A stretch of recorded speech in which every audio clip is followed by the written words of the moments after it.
الشيطان الرجيم بسم الله الرحمن الرحيم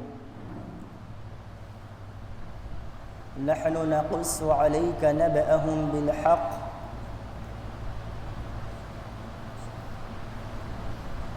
حاضرین اکرام، قرآن کریم کا جب ہم مطالعہ کرتے ہیں اور جناب محمد صلی اللہ علیہ وسلم کی احادیث کو کھنگالتے ہیں تو پتہ چلتا ہے کہ اللہ رب العالمین نے اور محمد صلی اللہ علیہ وسلم نے نوجوانوں کی بڑی فضیلت بیان کی ہے۔ وجہ یہ ہے کہ نوجوان اپنے معاشرے کے لیے، اپنے محلے کے لیے، اپنی قوم و برادری کے لیے، اپنے گھر کے لیے نہایت ہی اہم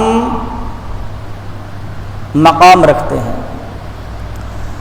جس محلے کے نوجوان سدھر جائیں سمجھ لو وہ محلہ سدھر گیا، جس گھر کے نوجوان سدھر جائیں سمجھ لو وہ گھر سدھر گیا، جس قوم و برادری کے نوجوان راہ راست پر آ جائیں سمجھ لو اس قوم اور وہ قوم اور برادری راہ راست پر آ گئی۔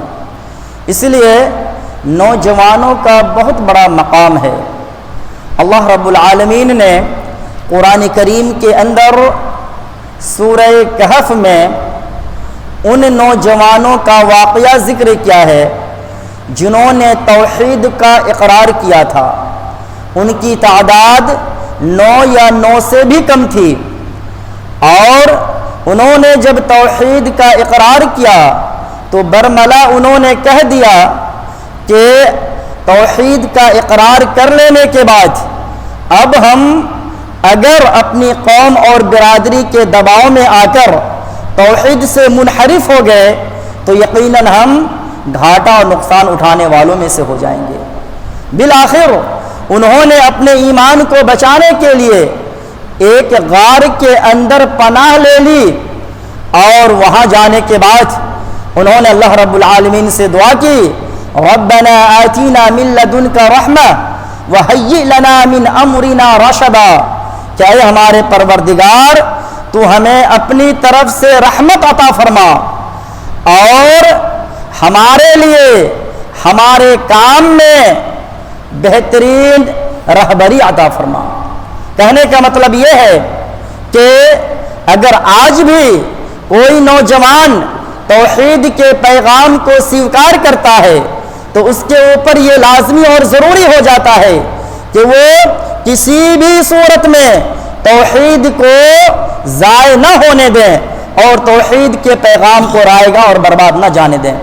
چاہے گھر والے لاکھ منع کریں، گھر والے لاکھ جتن کر لیں کہ میرے بچے، میرے بیٹے اس کام کو مت کرو، یہ کام غلط ہے، نہیں، توحید کے مقابلے میں گھر کے کسی شخص کی بات نہیں مانی جائے گی۔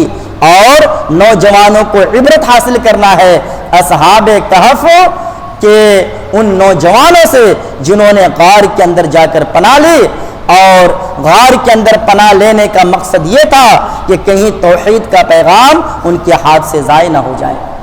میرے بھائیو، اللہ کے نبی جناب محمد صلی اللہ علیہ وسلم نے نوجوانوں کی تعریف کرتے ہوئے کہا کہ 7 قسم کے لوگ ایسے ہوں گے جنہیں قیامت کے دن اللہ تعالیٰ اپنے سائے میں جگہ دے گا، جس دن اللہ کے سائے کے علاوہ کسی اور کا سایہ نہ ہوگا۔ ان میں سے ہے شاب نشأ فی عبادت اللہ، ایک وہ نوجوان جس نے اللہ کی عبادت کرتا ہوا بڑا ہوا اور پروان چڑھا۔ تو کہنے کا مطلب یہ ہے کہ جوانی میں جو عبادت کی جاتی ہے یقیناً وہ عبادت اللہ تبارک و تعالیٰ کو نہایت ہی محبوب اور پسندیدہ ہوتی ہے۔ اس لیے نوجوانوں، اس وقت کو رائیگاں اور برباد مت کرو۔ یہ وقت آپ کے لیے نہایت ہی امپورٹنٹ اور اہم وقت ہے۔ اس وقت میں آپ جو کچھ بھی کرنا چاہتے ہو اسلام کے لیے کر سکتے ہو۔ اس وقت میں آپ جو بھی اسلام کے لیے اپنی قربانی دینا چاہتے ہو دے سکتے ہو، چونکہ یہ وقت آپ کے لیے نہایت ہی اہم وقت ہے۔ رسول اللہ صلی اللہ علیہ وسلم نے فرمایا کہ اسی طرح کل قیامت کے دن اللہ تبارک و تعالی ایسے شخص کو اپنے سائے میں جگہ دے گا جس شخص کو کسی حسین و جمیل اور حسب و نسب والی عورت نے بدکاری کے لیے دعوت دی ہو اور اس نے یہ کہہ کر بدکاری سے اپنے آپ کو بچا لیا ہو کہ انی اخاف اللہ، میں اللہ تعالیٰ سے ڈرتا ہوں۔ تو نوجوانوں، یہ رول بھی ہمیں اختیار کرنا ہے۔ یہ دور نہایت ہی پرفتن دور ہے۔